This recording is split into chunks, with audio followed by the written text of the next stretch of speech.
Bon midi à tous. Soyez les bienvenus pour cet autre lunch immobilier offert par le Club d'investisseurs immobiliers du Québec. Mon nom est Jean-Pierre Dussault, investisseur immobilier, coach, formateur pour le club en compagnie d'Yvan Cournoyer, notre président ce midi. Salut Yvan. Salut Jean-Pierre, bonjour tout le monde. Merci d'être là en grand nombre ce midi. Donc, oui, 223e lunch. C'est quelque chose, hein? Exact. Beaucoup de contenu qu'on vous a livré depuis le début de la pandémie et on n'a pas lâché cette formule-là à suivre dans les prochaines semaines au niveau de notre fréquence. On vous donnera un petit peu plus de détails là-dessus, mais assurément que ce sera un moment à positionner dans votre horaire le lundi. Donc, entre midi 45, là, toujours pour de bons sujets. Ce midi, les amis, on est en Q&R de façon générale. Donc, questions-réponses. Préparez vos questions d'ordre général. Écoutez, ça peut toucher un paquet de sujets. Recherche d'opportunités, optimisation d'immeubles, analyse de rentabilité, les offres d'achat, le marché en général, les prêteurs privés, la visite des lieux, l'inspection en bâtiment, le financement. Donc, un paquet de sujets et on est là pour répondre à toutes vos questions. Encore une fois, ça peut toucher ces sujets-là. Des fois, ça peut parler de stratégie d'investissement, des défis actuels, des opportunités à venir. Et on va tenter de vous apporter des réponses précises, inspirantes pour faire avancer vos projets. On aimerait remercier d'emblée les gens qui ont travaillé à la production de l'événement de ce midi. Mehdi en régie, toujours fidèle, toujours aussi loyal. Merci d'être là. Les gens du club, Sandra, Ariane aussi qui travaillent en préparation. Donc, toute l'équipe, Eric qui est aux communications marketing également. Donc, merci à tous. Donc, je vais passer la parole à Yvan avec nous ce midi. Vos questions sont ouvertes. On veut vous entendre dans le chat. Gênez-vous pas. On va tenter d'y répondre du mieux possible. Et encore une fois, d'ordre général, s'il vous plaît, si c'est trop spécifique, on a des services d'accompagnement privé pour vous aider. On a Katia Desgranges à midi 5, en fait, qui a posé une question. Lequel de vos outils et quelles sont vos recommandations pour évaluer un parc existant depuis, par exemple, 15 ans? Objectif, valider le rendement sur investissement. En fait, nous, au club, on utilise un outil qui s'appelle le Cruncher, qui est un chiffrier, en fait, d'analyse, un chiffrier Excel qu'on a bâti, qui permet, en fait, d'obtenir la rentabilité d'un immeuble en particulier. Si on veut le faire sur un parc, évidemment, on va le faire sur chacun des immeubles. Et là, on prend pour acquis, Katia, que tu parles d'immeubles à revenus de 6 logements et plus, parce que si on y va pour des maisons ou des duplex, des condos, c'est une autre technique, c'est comparable. Mais si on parle d'immeubles à revenus, ce serait d'avoir un bon chiffrier Excel où est-ce qu'on va rentrer les revenus, les dépenses, les différents paramètres de financement, d'amortissement, de taux d'intérêt, tout ça. Donc, on rentre tout ça dans le chiffrier et ça nous donne en fait la valeur ou le rendement qu'on a sur un immeuble si jamais on payait tant ou il valait tant. Donc, ça, c'est une façon de faire. Sinon, recommandation, je dirais qu'un évaluateur agréé, c'est sûr qu'il y a des frais. Mais si tu veux analyser un parc immobilier, c'est quand même des gros sous. Là. Peut-être ça vaut 5, 10, 15 millions, le parc. Donc, je pense que ça vaut la peine d'y aller avec l'évaluateur agréé, même s'il y a des frais pour être sûr que ça fait du sens. Évidemment, la banque va envoyer son évaluateur agréé dans le processus. Mais en amont, si on parle d'une grosse transaction, moi, je serais partant pour injecter quelques milliers de dollars pour voir si ça fait du sens. Mais avant d'avoir l'évaluateur agréé, on y va avec nos analyses personnel à l'aide d'un bon chiffrier Excel. Peut-être Jean-Pierre a de quoi ajouter là-dessus. Oui, Katia, on te salue, là, une collaboratrice du club. On la voit aux soirées mensuelles. Elle nous envoie aussi de la Renono. Toujours le fun. On te salue. Yvan a soulevé des bons points. 15 ans, vérifiez le facteur de dépense dans votre cruncher, dans votre outil de calcul. 15 ans, ce n'est pas un immeuble de 3 ans, donc c'est important. Au niveau entretien-réparation, il y a des trucs à prévoir, à planifier et toujours faire ses propres chiffres. Ne pas prendre, des fois on fait des appels de coaching ou des accompagnements privés, puis la personne arrive avec 23 % de facteur de dépense. Écoutez les amis, pour un immeuble usagé existant, en bas de 35 % de facteur de dépense, moi, j'y crois pas. Ce n'est pas la réalité, ce n'est pas ce qui vous arrive là, lorsque vous serez propriétaire. Donc, Katia, 15 ans et plus, là, le facteur de dépense doit être en conséquence, principalement l'entretien-réparation et peut-être dans ton tableau de bord, d'autres réparations à prévoir, des fois toiture, balcon, peu importe la condition des logements aussi est à évaluer. Bien important, de visiter. Je comprends que s'il y a un courtier, c'est visite sur promesse d'achat acceptée.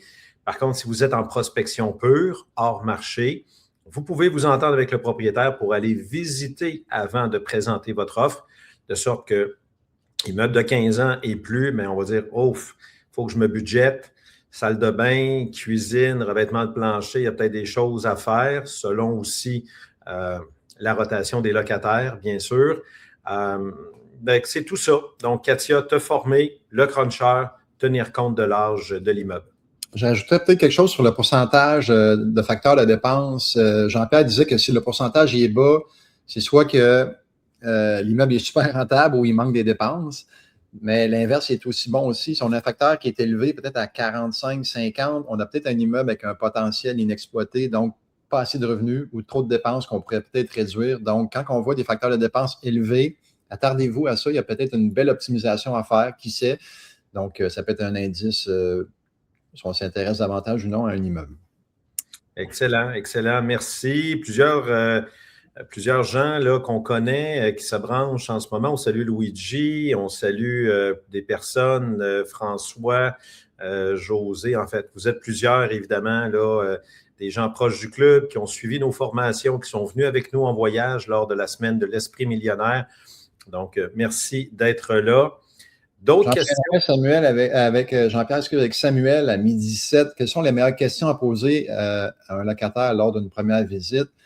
Évidemment, il ne faut pas arriver là comme un inspecteur ou un enquêteur avec une liste de questions qu'on pose. Il faut y aller avec diplomatie. On pose des questions à travers la visite. Questions qu'on pourrait poser si jamais l'immeuble était acheté. J'achetais l'immeuble. Est-ce que tu penses rester ici ou tu penses renouveler en fait ton bail ou non?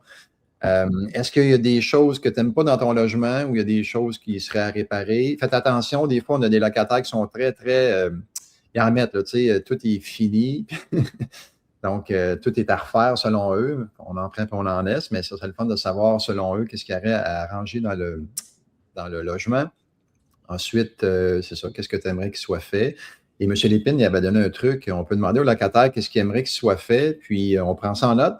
Puis une fois qu'on achète l'immeuble, on retourne voir les locataires, puis on leur arrive avec une liste qui dit, OK, si on changeait le plancher, ça serait, mettons, 35 $ par mois. Si on changeait ton comptoir comme tu voulais qu'on change, ce serait 30 $ par mois. Donc, on peut déjà préparer l'augmentation dès la prise en charge plutôt que d'attendre au 1er juillet. Donc, c'est une stratégie qu'on peut utiliser. Ensuite, quelles questions qu'on pose aux locataires? Est-ce qu'il y a beaucoup de va-et-vient? Est-ce que c'est bruyant? Est-ce que c'est tranquille? Ensuite, Jean-Pierre, as-tu d'autres choses qui te viennent à l'esprit? Après, je pourrais enchaîner par la suite. Bien, on prend pour acquis, Samuel, là, moi je suis peut-être un petit peu ambigu par rapport à ta question, les meilleures questions à poser lors d'une première visite avec un locataire potentiel. Est-ce que c'est notre locataire? Est-ce que c'est l'immeuble qui est potentiel ou c'est le locataire qui est potentiel? Juste définir ça, sinon les réponses d'Yvan sont excellentes. Si tu comptes acheter l'immeuble, faire parler un locataire, on pose des questions ouvertes et on écoute. Puis sur le truc de Jacques Lépine qu'on vient de vous donner, ne vous commettez pas tout de suite, s'il vous plaît. Donc, est-ce qu'il y a des choses que vous aimeriez voir s'améliorer dans votre logement? Vous les prenez en note, vous vous retirez. Écoutez, je vais en parler à mes partenaires. Ah ouais, mais je suis tout seul. Vous en parlez à vos partenaires. Toujours au nous, les amis, on démontre une force, on démontre une solidité. On veut garder un bras de distance. On ne veut pas être vulnérable. Donc, si vous nous côtoyez là, pour les premières fois, vous n'avez pas entendu parler de ce truc-là, s'il vous plaît, on parle toujours au nous. C'est un truc qu'on vous enseigne au club dans le cours sur la gestion, de sorte que, encore une fois, vous êtes moins, je vous dirais, vulnérable là, par rapport à des demandes lorsqu'ils apprennent que vous êtes seul. « Hey, tu vas bien me faire ça, il n'y a pas de problème, je te pose la question, je veux une réponse. » On se réfère, on gagne du temps, on se réfère à nos associés, à nos partenaires. Donc, voilà. Fait que faites juste attention de ne pas trop vous engager. Si on le fait par écrit, ça devient une promesse et il faut livrer. Fait que Samuel, j'espère qu'on répond à ta question dans tout ça, là. Excellent. Donc, Jérôme Leclerc, dépenses courantes versus capitalisables. Donc, quelle est la différence concrète pour le propriétaire? Évidemment, on n'est pas des fiscalistes. On va référer à des points précis à des fiscalistes, mais les grandes lignes, en fait, d'une dépense courante versus dépenses capitalisables. La dépense courante, on peut passer la dépense à 100% dans l'année courante, ça le dit. Donc, on peut réduire nos impôts immédiatement. Si on parle de dépenses capitalisables, elle va être rajoutée en fait sur notre prix de base rajusté, donc notre prix d'achat plus des frais d'inspection, d'évaluation à ce moment-là. Donc, on rajoute sur notre prix, notre PBR, et ce qui va faire en sorte qu'on ne pourra pas passer la dépense dans l'année courante. On va l'impôt à payer. Par contre, quand on va revendre l'immeuble dans quelques années et on aura un gain capital, notre gain capital sera plus petit parce que notre prix d'achat sera plus élevé à cause de la dépense qu'on a ajoutée cette année-là. Donc, on sauve de l'impôt à la revente versus on sauve de l'impôt immédiatement dans l'année courante. Par contre, il faut juste être sûr que qu'est-ce qui qualifie une dépense courante ou d'opération.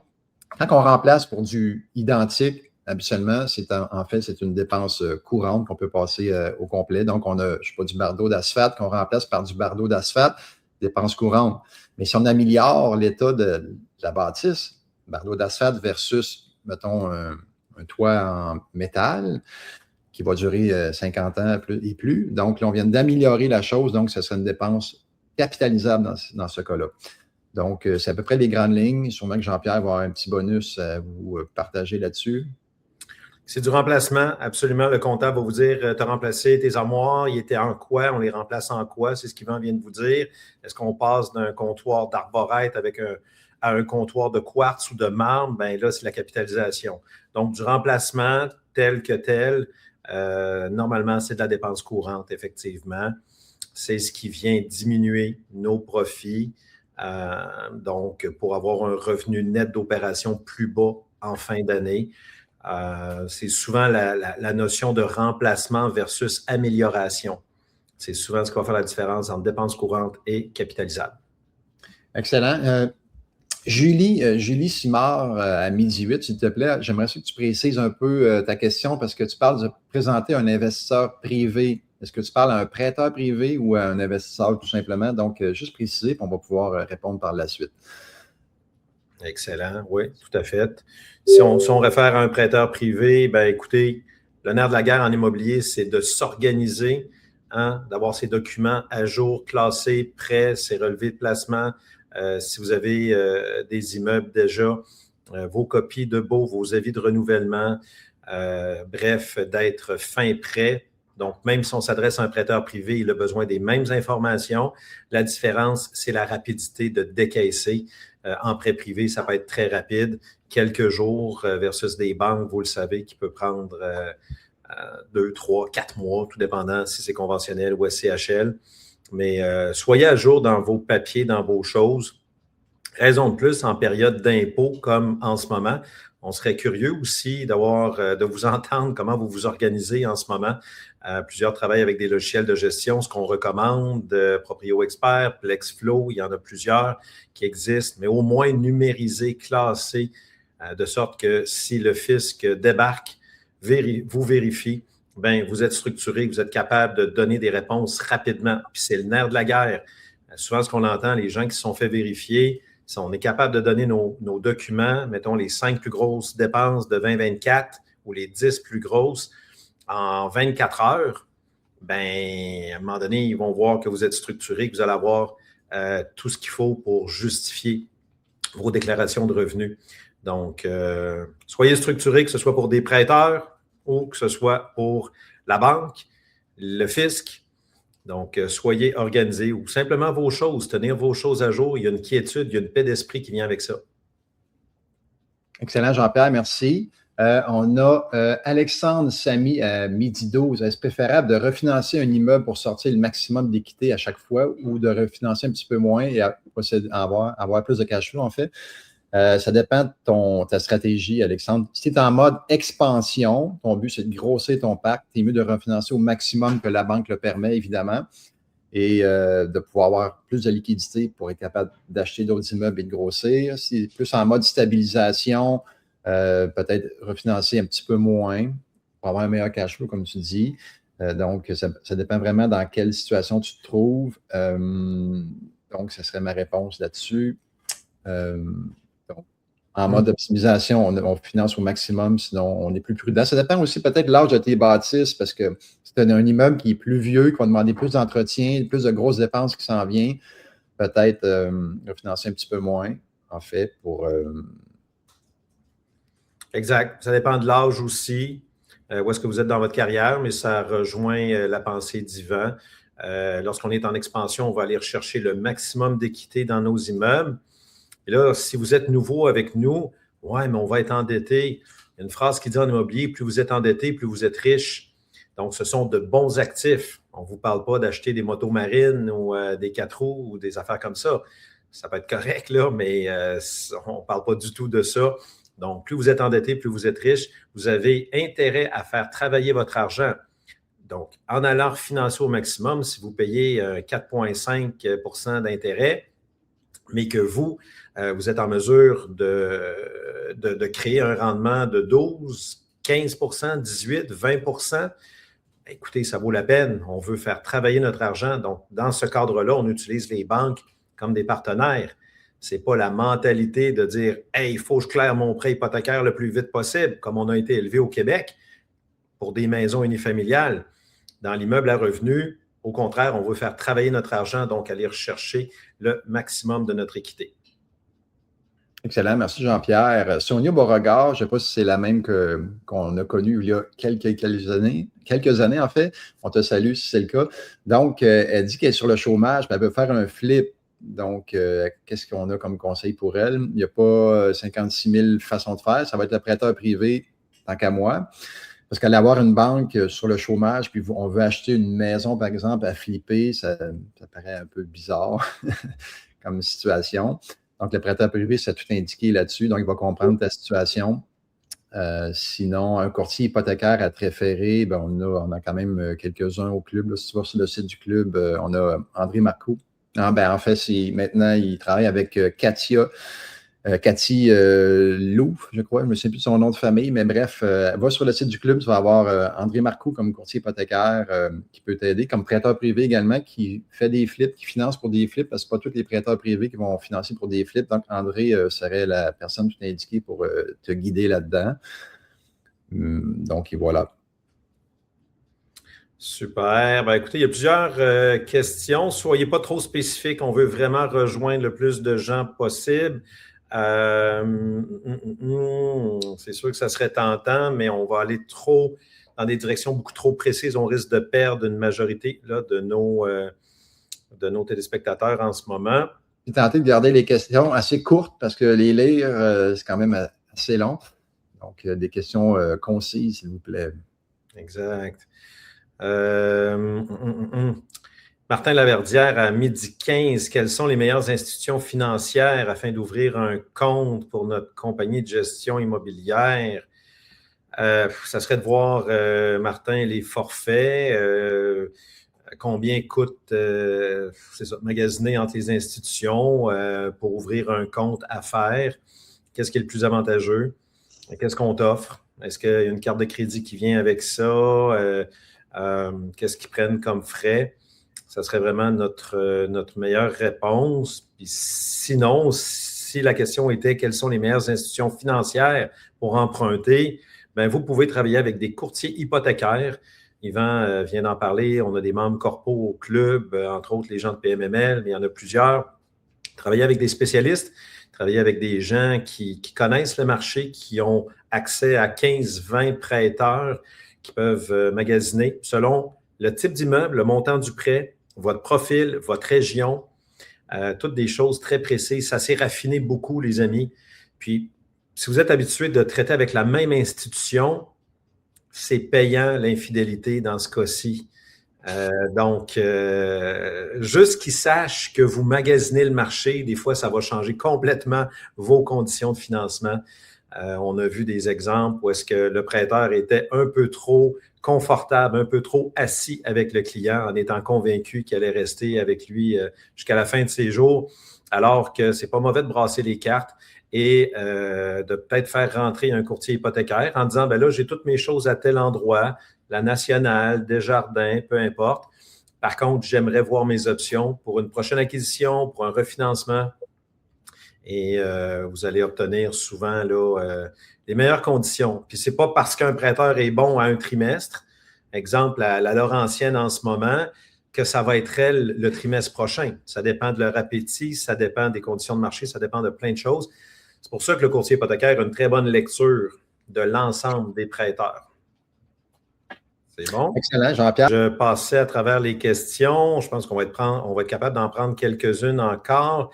À midi 10, Berkmans, BER, comment peut-on se structurer pour investir régulièrement avec une mise de fonds? Autrement, puis-je utiliser la mise de fonds 2 ans plus tard et ainsi de suite? C'est un des grands principes de l'immobilier, bien sûr, hein? De créer de la valeur avec notre immeuble, de refinancer. Il y avait une question, c'est quoi un refinancement? C'est un retrait d'équité sur la nouvelle valeur de votre immeuble. Évidemment, toute initiative qui a été faite de votre part comme bon ou bonne gestionnaire pour augmenter les revenus, baisser les dépenses, va améliorer les chiffres de votre immeuble. Faites attention au terme du prêt.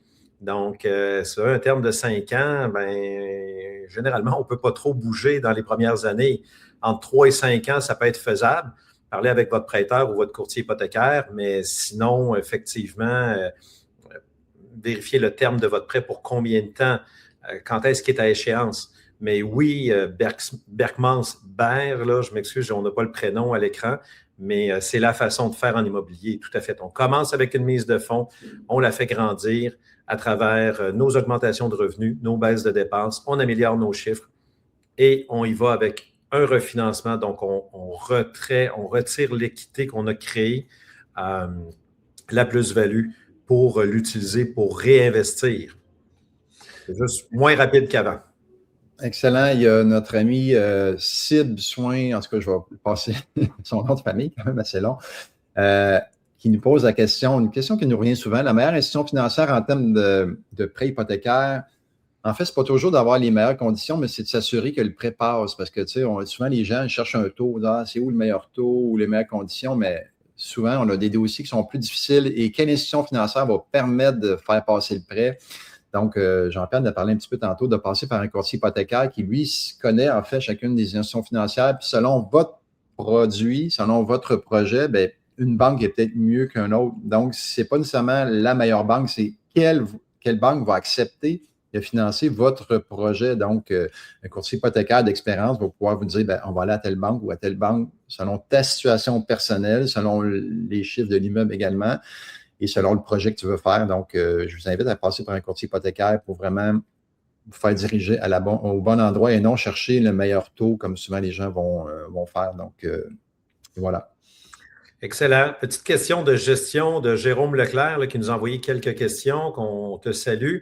À midi 10, peut-on exiger un mode de paiement spécifique dans le bail, exemple virement plutôt que comptant, pour un nouveau locataire ou un locataire qui est déjà en place? Le locataire peut se défendre qu'il va payer son logement, son loyer à chaque mois. Par contre, on peut on peut démontrer les avantages soit d'un PPA, d'un paiement préautorisé qu'on met en place, d'un virement Interac, où est-ce qu'il n'y a pas à se déplacer, les virements Interac qui se programment et qui se déposent maintenant automatiquement, ou encore des chèques post-datés. Mais en théorie, oui, Jérôme, il y aurait le droit de payer comptant. Par contre, la preuve de paiement lui appartient. Il a le fardeau de ça. Donc, c'est à lui de se préparer un reçu et de vous le faire signer parce qu'après, c'est lui qui doit démontrer que l'argent a été remis. C'est sûr que c'est tannant. Il faut se déplacer à chaque mois.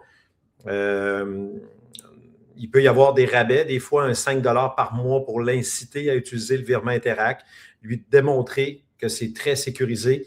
Il y a des locataires qui ont peur, qui ont dit « Ah non, moi, il y a des fraudes avec les virements. » Honnêtement, c'est extrêmement sécuritaire. Là, donc, vous pouvez le référer au site d'Interac puis qui en parle à son entourage. La plupart des gens, on est rendu avec ça maintenant, au minimum. Fait que démontrer les avantages, puis peut-être offrir un petit rabais. J'espère que ça peut aider. Excellent. On avait tantôt Isabelle, Siletta, juste qui faisait confirmer que consulter le conseiller hypothécaire est la meilleure solution pour trouver des conditions optimales pour votre situation.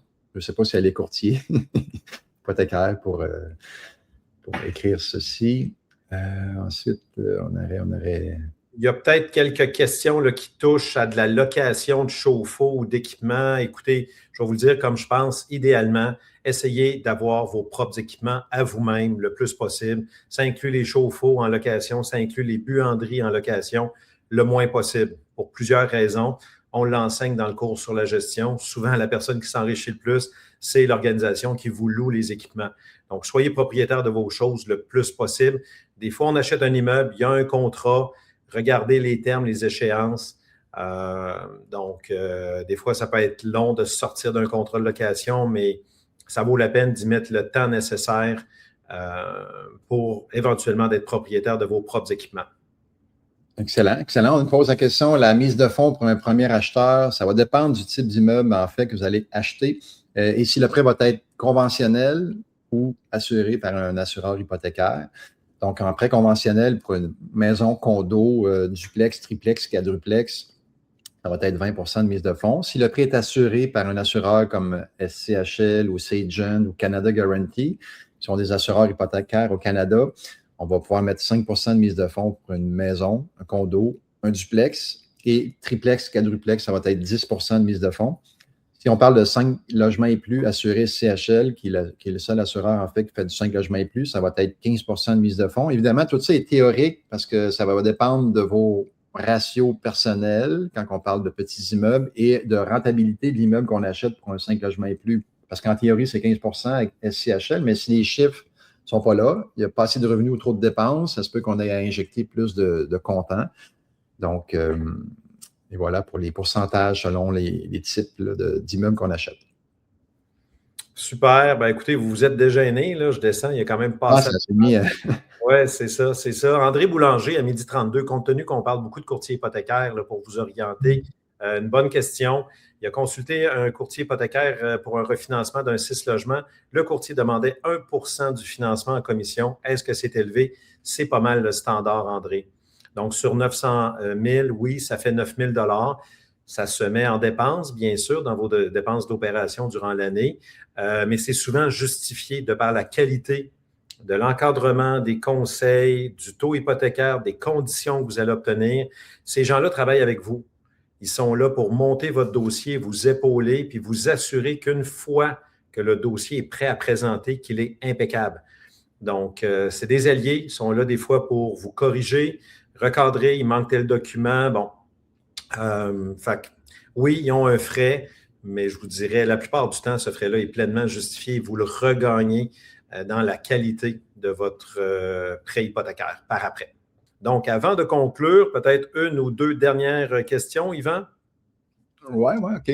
Oui. Est-ce qu'on y va? Il y avait Isabelle qui précisait ou qui faisait un complément d'information sur ce que j'avais dit par rapport à la capacité d'emprunt et tout ça. Donc, elle dit trouver une mise de fonds qui est admissible, donc vos épargnes, l'équité sur une propriété, et par la suite, aller voir un courtier hypothécaire pour voir votre capacité d'emprunt. Il faut comprendre qu'il y a deux mondes, hein, les petits immeubles et les plus gros immeubles. Ça peut être bon, ce que dit Isabelle, pour les petits immeubles, maison, condo, chalet, plex, parce que c'est selon votre ABD, ATD, l'amortissement brut de la dette, l'amortissement total de la dette, et c'est un calcul que le banquier fait selon vos revenus et vos engagements financiers. Donc, il y a un calcul qui est fait pour savoir comment on peut emprunter. Mais si votre but est d'acheter des 6 logements et plus, on ne pourra pas être préqualifié pour un 6 logements et plus, par exemple, un 12 logements qu'on va trouver dans 4 mois. On ne peut pas se faire préqualifier parce qu'on ne connaît pas d'avance, le banquier ne connaît pas d'avance les revenus et les dépenses de l'immeuble que vous allez trouver dans 4 mois. Donc, pour se faire préqualifier et connaître notre capacité d'emprunt, c'est pour les petits immeubles. Les plus gros, ça va dépendre de l'autonomie de l'immeuble en tant que tel. C'est bon? Petite précision là-dessus. Absolument. Écoutez, on pourrait tellement vous parler de plein de choses. Hein? On pourrait prolonger ces lunchs-là. Il y a des questions sur les stratégies de financement, d'achat, de refinancement. Parlez avec votre prêteur ou votre courtier hypothécaire. Ça va lui prendre 5 minutes, 10 minutes. Il va regarder l'immeuble, il va vous envoyer des scénarios conventionnels, SCHL standard et APH Select avec un système de pointage qui va vous expliquer. Donc, voyez qu'est-ce qui est avantageux. C'est certain que lorsqu'on va chercher de l'APH, là, l'amortissement va être sur une plus longue période, souvent 40 ans, dans certains cas même 45-50 ans, selon la durée de vie de l'immeuble qui aura été évalué par un évaluateur agréé, bien sûr. On capitalise moins. Donc, c'est des choix. On en retire plus au départ ou encore on en paye moins. On paye moins de mise de fonds parce qu'on a un plus grand financement avec l'APH ou encore de la SCHL standard qui nous finance à 85 % ou refinance à 85 % de la nouvelle valeur. Parlez à vos prêteurs ou à votre courtier hypothécaire. Peut-être un dernier point sur les avis d'augmentation. On est le 23 février, comme vous le savez, on a jusqu'au 31 mars. On a Luigi Frago-Mélé, qu'on salue, qui nous demande un petit peu comment ça se fait cette année. Le taux indiqué par le TAL autour du 20 janvier dernier était de 3,1 %. C'est une suggestion. Après ça, s'il vous plaît, rentrez vos dépenses, surtout si vous avez fait des dépenses durant l'année 2025 dans le nouvel outil de calcul du TAL qui a changé cette année et préparez-vous souvent à le fournir à des locataires qui peuvent être plus pointilleux, poser des questions, comment tu arrives à ce montant-là. Puis après, ben écoutez, il y a de la négociation qui se fait. Il y a des propriétaires, des fois, qui vont un petit peu plus fort, puis ils regardent comment ça se comporte. Écoutez, il y a tellement de scénarios différents. Est-ce que votre logement est déjà au marché? Puis, ben, plusieurs font les augmentations en personne pour pouvoir présenter leurs dépenses. Vous le savez que les taxes foncières, les assurances, au niveau de la variation des augmentations, rentrent directement dans le calcul. Puis après ça, ben, vous suivez la grille du TAL. C'est gratuit, l'outil de calcul en ligne du TAL. Et ça va vous déterminer votre pourcentage en pourcentage, oui, et en dollars également. Donc, c'est vous qui voyez. C'est certain que ça ne peut pas être une règle pour tout le monde, le 3.1. Comme je vous dis, vous avez refait des galeries, vous avez refait des aires communes, une toiture, des travaux spécifiques à certains logements. Ça va tout se refléter dans votre outil de calcul. C'est bon? Gardez en tête que c'est pas un maximum non plus qu'on peut charger. Hein. Si on arrive à 3 % ou dans le calcul, on peut négocier plus haut avec un locataire si jamais ça fonctionne. Faites attention, si vous êtes déjà au prix du marché, des fois, on est peut-être mieux d'un tien vaut mieux que deux, tu l'auras. Mais dans certains cas où les logements sont un petit peu en bas du marché, rien ne nous empêche de négocier plus que le TAL, en fait, le suggère. Donc, c'est une question d'être gagnant-gagnant là-dedans. Donc, essayez de redonner à votre locataire, peut-être en réinjectant dans votre logement. Tu sais, si on augmente un petit peu plus, il y a peut-être des choses qu'on pourrait changer dans le logement qui ferait son bonheur. Donc, on réinjecte de l'argent dans notre immeuble pour lui donner de la valeur et satisfaire un locataire. Donc, question de négociation. Bravo, bravo. Il y a des gens dans un contexte de taux d'inoccupation plus élevé, comme disent la SCHL, un marché détendu comme cette année. Et que le logement a été loué au marché, mettons en 2024 ou en 2025, qui est vraiment au top du marché, et que le propriétaire doit s'admettre que ça va être difficile de le relouer à ce prix-là compte tenu du taux d'inoccupation, ben, on voit des augmentations plus douces que le 3,1. On a vu du 2 % pour garder ces locataires-là en place, surtout évidemment s'ils sont bons, payent bien, sont propres, comportement, tout ça fonctionne très bien, respectueux, crée une belle harmonie dans votre immeuble. Donc, c'est tout ça à considérer. Fait que, comme le dit Yvan, c'est du cas par cas. Parfois un peu plus, parfois un peu moins. On a une ligne directrice avec le 3.1. Et encore une fois, n'oubliez pas vos dépenses de 2025 qui ont été investies dans votre immeuble. Puis, pour rajouter ce que Jean-Pierre dit, souvent les gens, ils oublient le facteur, en fait, que ça coûte de l'argent, il y a un coût à changer de locataire. Fait que si un locataire quitte puis vous le relouez au même prix, bien, vous êtes souvent perdant parce qu'ils vont endommager les cages d'escalier, par exemple. Ça se peut qu'il y ait des frais de publicité pour louer le logement, de l'électricité peut-être à supporter, des travaux peut-être qui est l'ancien locataire vivait avec, mais le nouveau locataire, lui, il faut y mettre ça plus clé en main et plus propre. Donc, si vous relouez au même prix, des fois, on est mieux de le garder, en fait, pour sauver justement tous les frais que je viens d'énumérer. Ouais, donc, réfléchissez-y à 2 fois avant d'augmenter ou juste de relouer au même prix. Donc, voilà. Des bons conseils. N'hésitez pas à vous former. Je sais que les gens cherchent beaucoup de choses gratuites. On vous en offre de la gratuité 100% qualité dans nos diffusions, comme nos soirées virtuelles, le lunch Facebook que vous regardez. Par contre, si vous voulez aller plus loin, c'est normal. Le club est une école de formation. Et demandez aux gens qui ont payé pour le programme Elite Coaching Mentorat qui est, oui, un certain investissement, mais ceux qui l'ont utilisé pour faire bien plus que ça. Une personne me disait qu'elle l'aurait payé dans les 6 chiffres compte tenu de la valeur des apprentissages et ce qu'elle en a fait. Donc, investissez en vous-même. Vous êtes votre meilleur actif. C'est un conseil qu'on vous répète souvent au club d'investisseurs. Soyez pas chiche en matière de formation personnelle. Au club, on travaille, oui, vos connaissances, mais également votre mindset, qui est une grosse composante de votre réussite. Donc, au plaisir de vous revoir dans nos formations ou lors d'un prochain coaching. C'est un rendez-vous, les amis, pour le prochain lunch immobilier, le 224e épisode. Donc, la semaine prochaine, le 2 mars, on reçoit Ray Vincent. On vient de vous parler de mindset. Quelle belle coïncidence. Ray Vincent, notre motivateur, notre chef de la psy-énergie au club, un guide spirituel incroyable pour nous parler de mindset. Donc, le thème sera de la motivation à la discipline.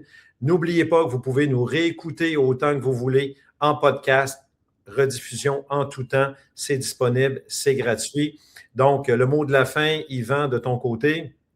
En fait, je serai là la semaine prochaine avec Ray. Toi, tu seras en train de vaquer à tes occupations. Donc, je serai là avec Ray. On vous invite à être là. Toujours inspirant, ce Ray, toujours motivant. Et passez une belle semaine immobilière. C'est bien parti avec le club. Donc, restez go tout au long de la semaine. Puis, continuez à suivre le club. Oui, merci d'avoir pris le lunch avec nous. Bon succès tout le monde. À bientôt. Bonne digestion, bon appétit. Bye.